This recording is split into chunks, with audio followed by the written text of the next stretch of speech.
안녕하세요.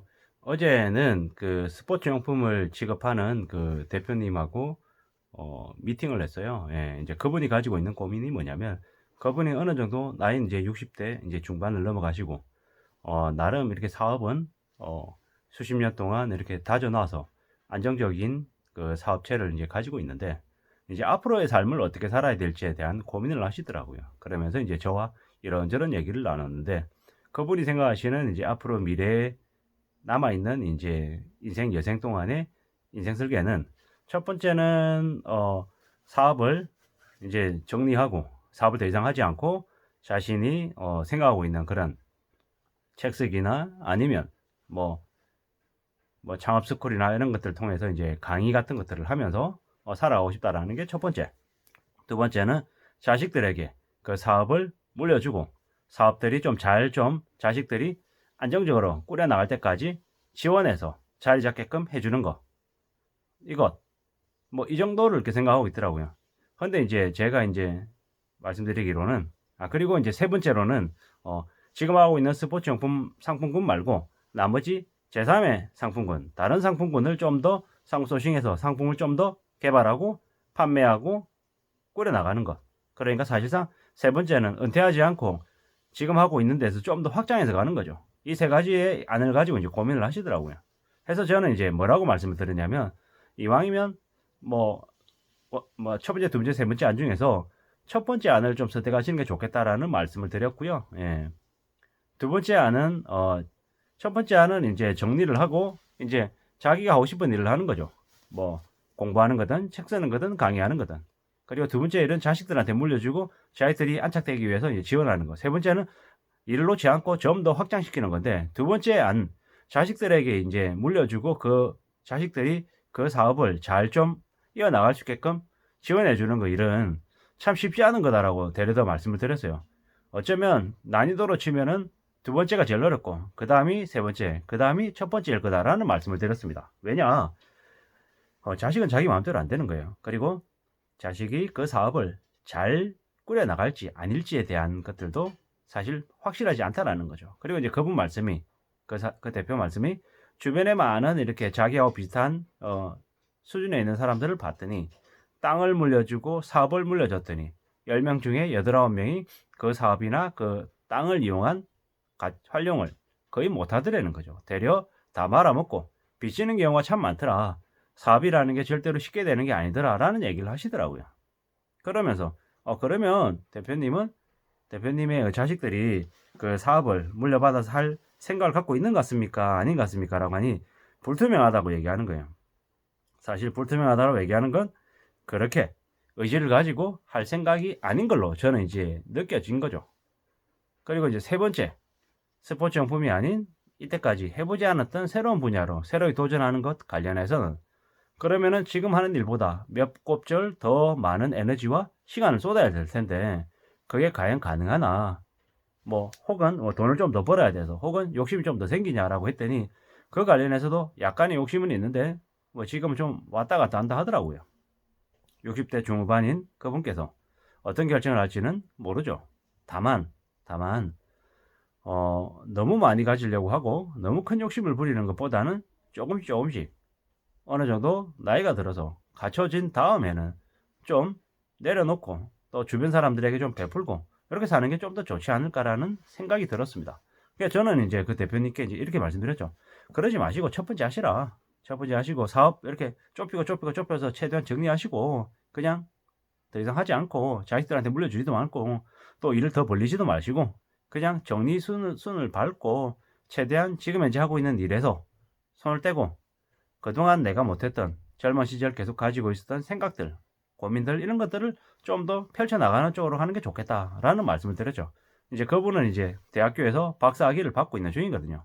뭐 그래서 이왕이면 그 박사학위를 받기 위해서 논문 쓰는 거 좀 더 집중하시고, 책 쓰고 싶다고 하시니까 그 관련되어 있는 자료들, 책들 좀 더 읽으면서 조사하면서 책을 좀 펼치는 쪽으로, 책을 쓰는 쪽으로 좀 방향을 잡으시라. 그리고 뭐 당신이 가지고 있는 여러 가지 많은 경험들, 이런 것들 좀 이렇게 공유할 수 있는 그런 장들도 만드는 게 필요하겠다, 이런 말씀을 드렸죠.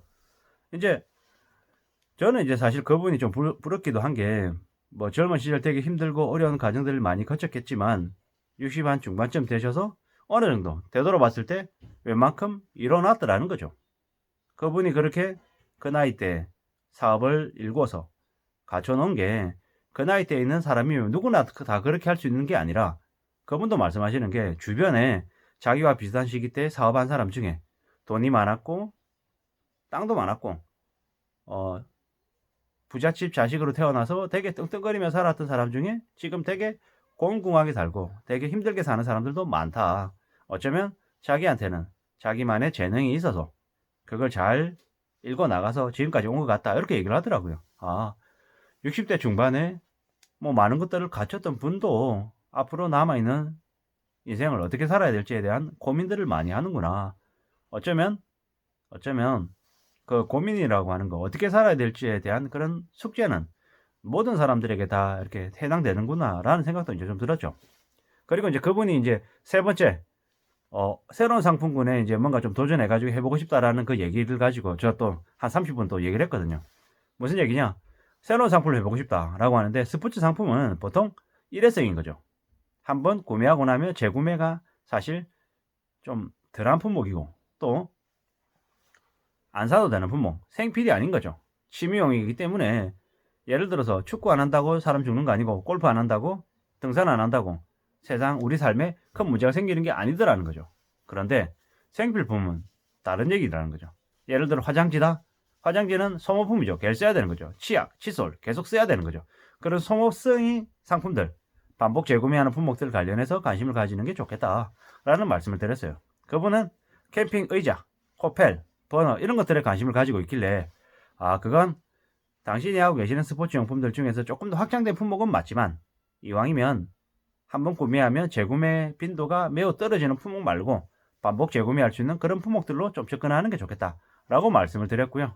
그분도 이제 일정 부분 공감, 동의는 했던 거고, 아무쪼록 뭐 어떤 일이든 뭐든 간에 심사숙고하고 계속 시도해보고 정성을 다해서 정말 깊이 있게 쏟아부어야지 뭔가가 가시적으로 드러나는 거지, 하다 말다 적당히 이렇게 해서는 절대 그게 성과로 나올 수 없다라는 생각이 이제 더 들더라고요. 아무쪼록 저도 마찬가지고 여러분도 마찬가지고 어떻게 살아야 되지, 뭐 먹고 살아야 되지, 이런 고민들을 되게 많이 하실 텐데, 뭐 그러면 그럴수록 다른 사람들이 어떻게 움직이고 있고 어떤 상품을 팔고 있고 그 상품들의 판매 추이가 어떠한지, 또한 그 상품이 속해 있는 상품 시장이 어떻게 움직이는지, 이런 것들도 관심 가지고 볼 필요가 있겠다라는 말씀을 좀 드리고 싶더라고요. 또한 뭐 경제 뉴스 계속 보는 것도 필요하고, 유통 관련한 그 뭐 매일경제든 한국경제든 뭐 아니면 뭐 일간지든 거기에 나오는 이렇게 여러 가지 얘기들을 뭐 참고하시고 뭐 수시로 이렇게 보는 게 필요하겠다라는 거죠. 뭐 예를 들어서 동네 주변에 있는 도서관에 가면 그 뭡니까? 이 뭐야, 파일링을 해놨잖아요. 그 노건으로 이렇게 해가지고 이렇게 크게 이렇게 묶어놓은 신문들이 많거든요. 일주일에 한 번씩 가서 훑어만 보다 하더라도 되게 관심 가지고 볼 만한 내용들이 많을 거다라는 생각이 들더라고요. 예. 뭐 우리가 살아가는 앞으로의 이 세상이 되게 많이 힘들고 많이 어려워지고 많이 삭막해질 거다라는 건 분명한데요. 그럼에도 불구하고 내가 중심이 좀 되고 내가 바로 서서 어떤 상품을 팔지, 혹은 어떻게 살아야 될지, 어떤 모습으로 지내야 될지에 대한 고민은 해놓는 게 많이 필요하겠다, 도움이 되겠다라는 이제 생각이 들었습니다. 우리가 살아가는 인생이 절대 녹록지 않고 쉽지 않고 만만하지 않다라는 건 잘 알죠. 함부로 욕심부리고 탐욕을 불렸다간 인생이 금방 몰락할 수 있다. 함부로 뭔가 결정하려고 하지 마라, 함부로 선택하지 마라 라는 말씀을 좀 드리고 싶은 거죠. 우리가 과거에는 되게 잘 살았는데 지금 되게 힘들고 어렵게 사는 사람들도 많더라는 거죠. 왜 그렇게 됐나? 왜 그 모양이 됐나? 이런 생각도 해봐야 된다라는 거죠. 그저 수월하게, 그저 만만하게 쉽게 뭔가를 이룰 수 있는 건 없다라는 거죠. 꽤 힘이 들고 생각처럼 안 되고 아무리 발버둥 쳐도 제자리 걸음인 것 같고 되려 퇴보하는 것 같고 여러 가지 고민들, 여러 가지 생각들이 드는 게 사실인 거죠.